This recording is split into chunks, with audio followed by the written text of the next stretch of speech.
Assalamualaikum warahmatullahi wabarakatuh. Jumpa lagi dengan Pak Suprono di channel Pak Suprono Belajar Manajemen. Pada kesempatan kali ini kita akan membahas tentang strategi operasi. Untuk materi strategi operasi ini nanti akan kami tayangkan dalam 2 part video. Jangan lupa klik like, share, dan subscribe agar kalian tidak tertinggal pada video-video berikutnya. Pada kesempatan kali ini, kita akan membahas strategi operasi pada part pertama. Oke, pada kesempatan kali ini kita akan membahas tentang strategi operasi. Jadi seperti halnya mata kuliah yang lain, seperti pemasaran, SDM, semua ada strateginya. Mengapa kok kita perlu strategi di sini? Karena memang harus menerapkan kegiatan manajemen operasi yang paling tepat, yang paling cocok buat perusahaan kita. Jadi karena banyak sekali choice, pilihan, ataupun mungkin kondisi yang ada di lapangan, sehingga kita itu dituntut untuk bisa mengatur bagaimana langkah-langkah yang paling tepat ketika kita akan melakukan suatu kegiatan, yaitu di dalam melakukan kegiatan-kegiatan di dalam manajemen operasional. Nah, model strategi operasi ini selalu ada analisis secara internal maupun analisis secara eksternal. Jadi di dalam melakukan langkah-langkah strategi manajemen operasional, sebelum kita lari jauh, maka kita harus melakukan analisis secara internal maupun eksternal. Nah, analisis internal yang kita lakukan adalah kita melihat apakah misi kita itu sudah sesuai untuk melakukan kegiatan strategi operasi. Nah, apakah misi kita itu sudah sesuai untuk melakukan strategi operasi. Jangan-jangan kita ingin berkompetisi, tetapi misi kita belum ke sana. Kemudian yang berikutnya adalah kita harus melihat kompetensi yang berbeda yang kita miliki atau yang dimiliki perusahaan. Jadi di sini kita harus melihat adakah kompetensi-kompetensi di perusahaan kita yang berbeda yang sejauh ini belum pernah kita gunakan atau belum pernah kita pakai. Nah, ini harus kita cek, harus kita lihat sudah sesuai atau belum, atau sudah kita gunakan atau belum. Nah, nanti kalau seandainya kompetensi-kompetensi tersebut belum kita gunakan, maka kita bisa menggunakannya di dalam strategi operasional. Jadi nanti bisa kita gunakan. Nah, kemudian kita juga menganalisis secara eksternal. Menganalisis secara eksternal. Dalam analisis eksternal di sini kita lihat bagaimana tujuan perusahaan yang berhubungan dengan biaya, kualitas, fleksibilitas, kemudian delivery-nya atau pengirimannya. Kira-kira biaya yang diterapkan oleh perusahaan itu selama ini seperti apa? Apakah sudah bisa kita gunakan untuk kompetisi dengan pesaing-pesaing kita atau belum. Bagaimana kualitas kita, kan ya. Nah, kualitas ini bisa kita lihat tidak dari diri kita sendiri. Kalau kita sendiri jelas kita akan mengatakan barang kita adalah yang paling berkualitas. Tetapi kualitas ini ditanyakan kepada pelanggan kita atau tidak menutup kemungkinan kita bertanya kepada kompetitor kita kan. Kemudian biaya yang kita pakai itu sejauh mana? Bersaing tidak dengan kompetitor-kompetitor kita yang ada di pasar. Kemudian berhubungan dengan kebijakan. Berhubungan dengan kebijakan yaitu tentang kebijakan proses, kemudian quality system, kapasitas, dan inventory atau persediaan.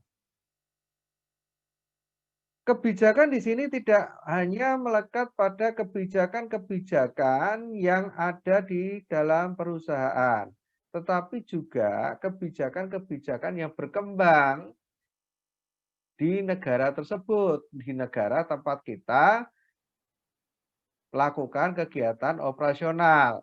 Nah, kita lihat, kan gitu. Misalkan contoh di negara kita, di Indonesia, di sini ada kebijakan yaitu muatan lokal sekian persen. Nah, ini juga harus kita pakai untuk bekal kita menyusun strategi operasi yang ada.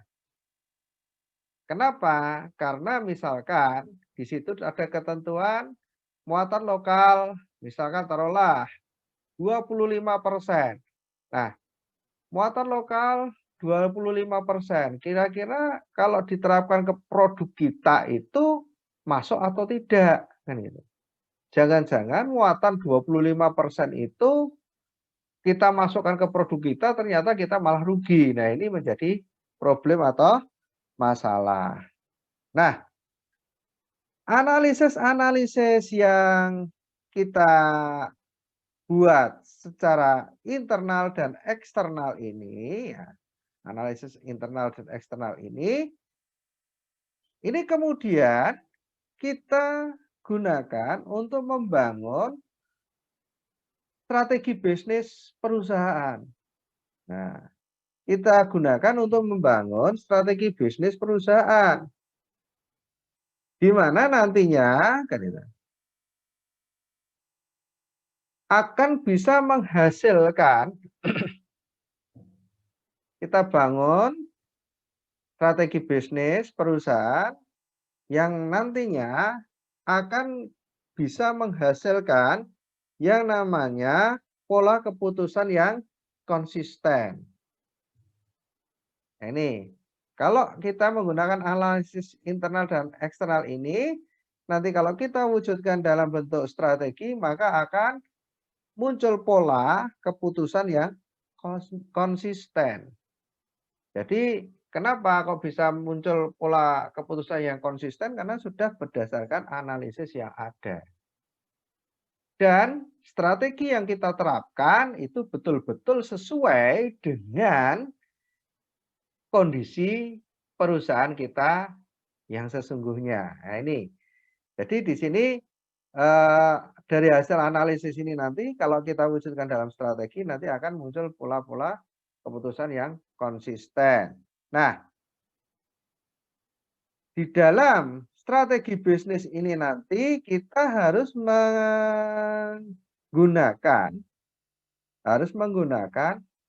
strategi fungsional dari bidang-bidang yang lain.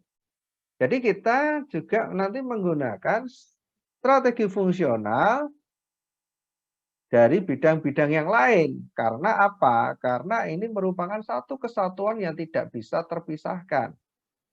Kita menyusun strategi operasi, kita mengesampingkan pemasaran, tidak akan berhasil. Maka ketika menyusun strategi operasi di sini, sekaligus kita menyusun strategi pemasaran, strategi keuangan, dan sebagainya. Jadi di sini, pihak perusahaan juga harus membangun suatu strategi fungsional di marketing, kemudian di finance, di engineering, di human resource, dan di sistem informasi. Jadi ini dibangun. strategi ini sekaligus ini dibangun. Sehingga akan terjadi link and match antara kegiatan operasi dengan bidang-bidang yang lain. Jadi kayak ini nanti misalkan strategi operasinya pakai strategi lean operation atau strategi operasi ramping, tetapi ternyata di sini misalkan pemasarannya menggunakan menuntut untuk strateginya adalah bukan lean operation, bukan operasi yang ramping, tetapi operasi yang gemuk lah istilahnya, yang berkembang terus. Nah, ini tidak akan match. Makanya di sini model strategi operasi di sini nanti juga akan di-link-and match di bidang-bidang yang lain sehingga keputusan strategi yang diambil itu betul-betul keputusan strategi yang luar biasa. Hasilnya itu bisa dinikmati tidak hanya perusahaan tetapi juga konsumen. Walaupun strategi ini sebenarnya menyasar konsumen, tetapi konsumen itu bisa menikmati strategi yang kita keluarkan. Contoh ini ya, contoh. Contoh ini adalah strategi dari perusahaan Komatsu. Komatsu itu adalah perusahaan alat-alat berat. Jadi dia membuat strategi sejak tahun 1960-an sampai tahun 2000-an. Ini contoh strategi yang dikembangkan oleh Komatsu. Di tahun 60-an, supaya Komatsu ini bisa bersaing, maka dia membuat desain. Membuat desain teknologi itu yang dilisensi oleh pihak lain, oleh pihak ketiga. Jadi perusahaan ini itu membuat desain dan teknologi itu berlisensi. Nah, ketika produk dan teknologinya itu dilisensi, ini bisa secara otomatis mengembangkan kualitas. Soalnya apa? Konsumen juga akan melihat, oh ini ada lisensinya dari A, B, C. Terutama dari lembaga-lembaga yang memiliki kredibilitas baik, kan itu. Contohnya misalkan lisensi ISO 9000. Ini cuma sekedar lisensi, tetapi ketika di mata konsumen, oh perusahaan A itu sudah berlisensi ISO 9000, ini sudah langsung yang muncul di pikiran konsumen adalah perusahaan ini memiliki kualitas. Kayak gitu. Jadi itu salah satunya. Tahun 70-an dia menjadi perusahaan global dengan mengembangkan produk-produk ekspor bersamaan dengan peningkatan dari nilai yen. Sehingga apa? Keuntungan yang diperoleh itu semakin tinggi. Nah, pada tahun 80-an ini dia bekerja sama dengan Dresser. Dresser ini juga perusahaan sejenis, tetapi dia berlokasi tidak di Jepang, tapi di luar Jepang. Jadi Dresser ini sama seperti Komatsu, tapi dia tidak berada di Jepang, dia di luar Jepang. Nah, kerjasama ini dalam rangka untuk apa?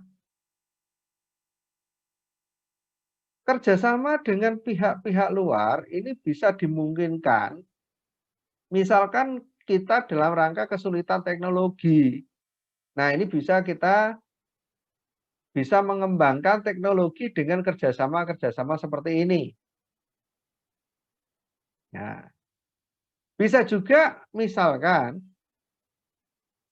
dalam bentuk sumber daya yang lain. Misalkan perusahaan kita kekurangan lemah di tenaga kerja. Nah, ini misalkan ini ya. Seperti tahun 2000, tahun 2000-an ini. Di sini perusahaan Komatsu itu meningkatkan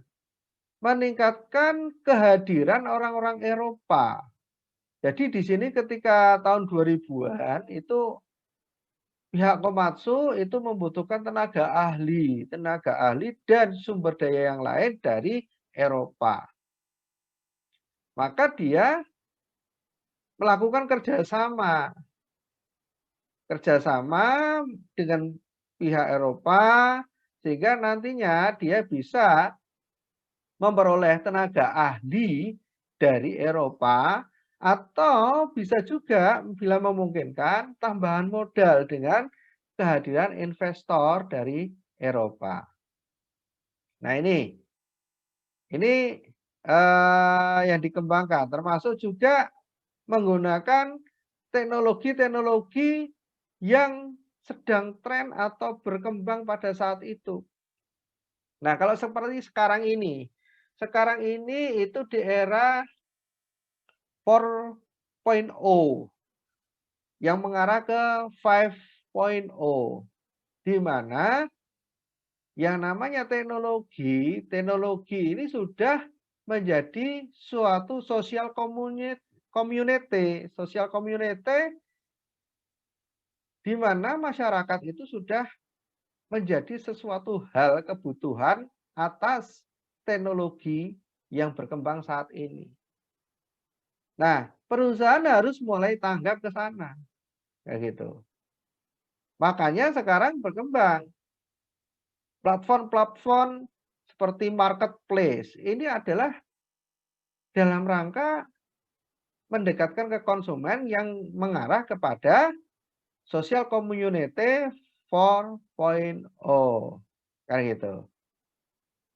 Dan jelas ketika sudah berbicara seperti ini dibutuhkan kecepatan-kecepatan yang luar biasa ketika kita melayani konsumen kita. Karena konsumen kita sekarang mengarah ke teknologi. Dan mau tidak mau perusahaan itu akan menjadi perusahaan global.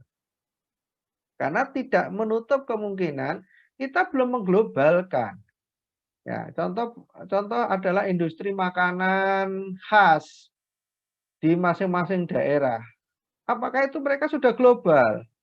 Mereka rata-rata masih perusahaan lokal ataupun perusahaan nasional.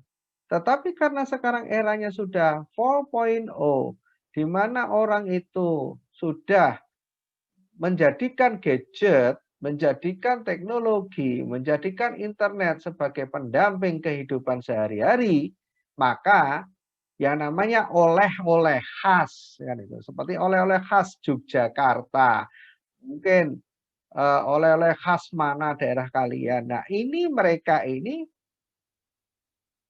sadar tidak sadar, mau tidak mau, mereka ini harus menjadi perusahaan global. Kok bisa lah ya sekarang bisa diakses di internet kok. Ketika bisa diakses di internet lalu ditelepon, diminta untuk mengirim barang, ya kita harus mengirim barang. Nah, ini yang terjadi. Jadi kita juga harus berpikir ke sana. Nah, apa sebenarnya yang menjadi tujuan strategi operasi itu?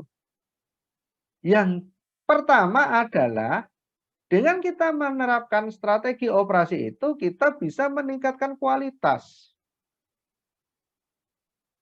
Kualitas kerja, kualitas barang, itu bisa terwujudkan dengan kita menggunakan strategi operasi.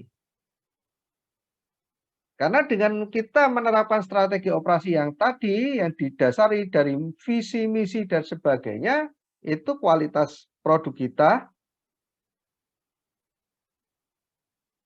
kualitas pelayanan kita, itu menjadi terstandar. Kemudian yang kedua, mengapa kita ini perlu menggunakan strategi operasi untuk lebih fleksibel atau mencari fleksibilitas di dalam kegiatan operasi. Jadi kita di dalam melakukan manajemen operasi tidak bisa monoton A terus, B terus, itu tidak bisa. Yang namanya kegiatan manajemen operasi itu kita harus fleksibel. Ketika kita bertujuan A, ternyata yang terjadi adalah B, maka kita harus bisa menjalankan B, kan itu. Ini fleksibilitas. Makanya supaya kita bisa seperti ini kita membangun strategi. Nantinya di dalam strategi itu kita susun strategi A, B, C, D. Jadi tidak cuma satu strategi, banyak strategi. Yang berikutnya adalah delivery, delivery atau pengiriman. Nah, di sini pengiriman ini kenapa kok strategi ini tujuannya ke arah pengiriman? Karena yang namanya pengiriman barang itu berhubungan dengan transportasi dan kondisi lingkungan kan gitu. Kondisi lingkungan. Misalkan contoh, kalau kita tidak menggunakan strategi, kita monoton. Udahlah, ngirim pakai kapal. Karena selama ini tidak terjadi masalah. Kemudian ternyata ada badai. Tidak ada satupun kapal yang berani berlayar. Apa iya barang kita tidak dikirim? Misalkan barang itu harusnya sudah sampai tanggal 10 November misalkan. Padahal tidak ada kapal yang berlayar sampai dengan tanggal 12. Nah, ini kita bisa kehilangan pelanggan. Maka kita harus menyusun strategi. Nah, strategi yang kita terapkan itu memungkinkan produk-produk kita itu sampai ke konsumen dalam berbagai kondisi. Dalam misalkan melalui laut atau melalui udara, ini harus bisa. Kemudian, dengan kita menerapkan strategi, maka yang terjadi adalah kita bisa melakukan cost efisien atau bisa melakukan penghematan biaya. Kalau kita tidak menggunakan strategi operasi, berarti operasi kita itu tidak terencana. Maka banyak sekali pengeluaran-pengeluaran yang seharusnya tidak terkeluarkan menjadi keluar. Maka dengan kita menggunakan strategi operasi, kegiatan kita itu terencana. Dengan kegiatan kita itu terencana, maka biaya-biaya yang seharusnya tidak keluar, tidak akan keluar. Kita tetap bisa menjalankan kegiatan dengan baik. Dan malah memungkinkan kegiatan yang kita lakukan karena kita itu menyusun strategi, berarti sudah kita rencanakan. Maka yang terjadi kita malah bisa mencari alternatif untuk bisa menghemat biaya. Ini keunggulan kompetitif. Ada beberapa keunggulan kompetitif yang bisa dipakai oleh perusahaan di dalam berstrategi bisnis, bersaing dengan kompetitor. Yang pertama adalah diferensiasi. Yaitu diferensiasi.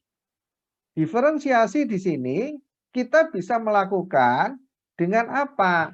Membuat produk yang unik, baik dari segi karakteristik fisik dan layanan sehingga langsung memiliki dampak kepada pelanggan. Unik. Ini kata-kata unik. Maka kalau kita pengen produk kita unggul, produk kita itu harus unik. Unik itu berbeda dari yang lainnya. Dan unik itu karakteristiknya bisa dekat dengan pelanggan. Nah, misalkan ini contoh warung kopi kan itu. Warung kopi, kalau cuma warung kopi biasa itu tidak unik kan itu. Misalkan dikasih apa lah kan itu. Kopi dicampur coklat kan itu. Ini sudah berbeda kan. Mungkin kopi jahe itu juga sudah berbeda. Ya. Mobil Ferrari itu dia dikasih warna merah yang menyolok dibandingkan warna merah mobil yang lain. Sehingga orang itu bisa melihat, wah itu mobil Ferrari. Kebetulan mobil Ferrari ini selalu warnanya itu tidak ada warna yang smooth, warnanya semua yang menyolok. Ini salah satunya. Kemudian yang berikutnya adalah cost leadership, kepemimpinan biaya. Nah, cost leadership di sini caranya dengan memberikan nilai yang maksimal seperti yang dipersepsikan oleh pelanggan. Jadi kita memberikan pelayanan kepada pelanggan seperti persepsi dia. Kayak gitu. Persepsinya bagaimana? Oh, kalau makanan seperti ini nanti pasti di dalamnya misalkan suatu makanan ini di dalamnya ada keju yang lumer. Ya kita kasih keju yang lumer. Maka begitu pelanggan itu dia tidak meminta. Tetapi ketika pelanggan itu merasakan makanan kita, dia menyentuh keju yang lumer tadi, wah puasnya luar biasa. Kemudian di dalam cost leadership ini tidak berimplikasikan pada nilai atau kualitas yang rendah. Jadi bukan berarti dengan kita kepemimpinan biaya di sini kita lalu mengurangi kualitas kita, tidak. Kita misalkan bisa menghemat biaya, lalu kualitas kita kurangi, itu bukan. Itu malah salah. Tetapi bagaimana caranya biayanya murah, biaya yang kita keluarkan sedikit, tetapi biaya yang kita keluarkan sedikit, tetapi kita bisa menyajikan sesuatu hal yang lebih kepada konsumen. Nah ini ada contoh, ada Lion Air, Northwest Airlines, kan Air Asia kalau yang kita tahu ya, ini di Asia itu kan ada Lion Air, ada Air Asia. Kenapa mereka itu bisa menyajikan dengan harga yang murah, kualitasnya juga tidak jelek. Nah, inilah yang namanya cost leadership. Kan itu. Kualitasnya tetap, tetapi biayanya murah. Kemudian yang ketiga adalah di dalam keunggulan kompetitif, kita bisa menggunakan quick response. Respon yang cepat. Bagaimana respon itu bisa cepat? Harus fleksibel, reliable, dan cepat. Jadi kalau responnya itu tidak fleksibel, itu ya maka yang terjadi tidak bisa akan cepat responnya. Itu pasti. Kenapa? Karena ketika kita itu fleksibel, berarti banyak alternatif yang bisa kita gunakan untuk melakukan kegiatan-kegiatan tersebut. Banyak alternatifnya. Nih. Oke. Contoh kebijakan dalam operasi. Nah, ini contohnya. Tipe kebijakannya, area kebijakannya di apa, kemudian pilihan kebijakannya apa, kan itu kan? Ini contohnya. Nah, ini sebagai contoh. Ya, sebagai contoh adalah di situ ada untuk proses. Proses di situ kita mau pakai apa? Pakai rentang proses atau pakai otomasi, kan? Pakai automation, ya, otomasi. Nah, di sini kita bisa itu pilihan kebijakannya adalah make or buy, beli atau membuat, kan? Beli atau membuat. Kemudian mau pakai buatan tangan atau mesin, kan itu. Flexible or hard automation. Mau pakai yang fleksibel atau yang otomatis, kan? Ini adalah salah satunya. Kemudian alur proses. Alur proses di sini bisa menggunakan project, menggunakan proyek, kemudian bisa menggunakan di situ line, pakai continuous yang berkelanjutan terus menerus itu kan. Nah, Kemudian bisa juga misalkan kita menggunakan spesialisasi pekerjaan. Ya, spesialisasi pekerjaan. Nah, ini apakah spesialisasi yang kita terapkan itu spesialisasi tinggi atau rendah? Maksudnya apa spesialisasi tinggi atau rendah? Kalau spesialisasi tinggi berarti betul-betul kita mencari orang yang capable, yang betul-betul menguasai, ahli di bidang itu, kan? Dan dia hanya menangani itu, kan? Kalau low specialization ya istilahnya bisa negotiable, kan? Misalkan si A ahli di bidang apa, tapi jika dibutuhkan di bidang yang lain dia bisa mengerjakan, ya. Itu adalah low spesialisasi. Lalu bisa area kebijakannya adalah berhubungan dengan supervisi. Nah, di dalam supervisi di sini apakah terdesentralisasi atau sentralisasi? Jadi kita nanti melihat apakah kebijakan itu desentralisasi atau sentralisasi. Kemudian tipe kebijakan quality system. Nah, ini ada approach, training atau supplier. Ada approach, training atau supplier. Nah, nanti kita ini contohnya kalau misalkan itu adalah menggunakan pendekatan atau approach, yaitu misalkan mencegah atau melakukan inspeksi. Nah, ini kebijakannya. Training atau latihan. Latihannya apa? Apakah pelatihan teknis, kan? Atau pelatihan manajerial? Supplier. Ini berbicaranya nanti apakah selected dalam kualitas atau selected dalam biaya. Nah, ini pilihan kebijakannya. Berhubungan dengan supplier, kita milih yang supplier berkualitas atau supplier yang biayanya rendah, kan gitu. Nih, kemudian fasilitas atau kapasiti. Kapasiti di sini ada area kebijakannya berhubungan dengan fasilitas, lokasi, investasi. Fasilitasnya apa? Apakah besar atau kecil? Kemudian lokasinya market baru atau luar negeri, kan itu. Atau yang biayanya rendah. Nih.